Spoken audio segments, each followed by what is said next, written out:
नमस्कार शेतकरी बंधूंनो, मी दिनेश शिवले व्हीएस ॲग्रोसिल्स या कंपनीचा प्रतिनिधी. आज आपण तळेगाव येथील रवींद्र भाऊ यांच्या शेतावरती आलो आहे. त्यांनी व्हीएस ॲग्रोसिल्स या कंपनीच्या 4708 या वाहनाची लागवड केली. तर ते कधीपासून लागवड करतायत आणि त्याला 4708 या वाहनाबद्दल काय वाटतंय त्याविषयी आपण समक्षात आपले जे रवींद्र भाऊ आहेत त्यांना विचारूया. नमस्कार. नमस्कार, मी रवींद्र सोमनाथ गावड, गाव आपलं कोणतं आहे? तळेगाव, तालुका भोकरदन, जिल्हा जालना. ओके.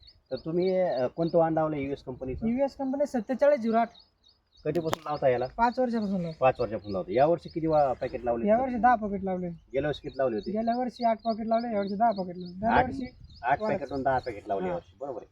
तर 4708 या वाहनाला तुम्हाला गेल्या वर्षी किती उत्पादन झालं होतं? 22 ते 25 क्विंटलपर्यंत आलं, पण यावर्षी जास्त आहे. कारण जास्त आहे. माल भरपूर लागलेले आहे. 100 ते 100 घरी ते पकेट. बघ, अच्छा, म्हणजे 100 ते 600 गैरी दरवर्षी लागतात त्याला. हा, आणि 22 ते 25 क्विंटलपर्यंत उत्पादन तुम्ही प्रत्येक उत्पन्न वर्षी येतं. काढताय.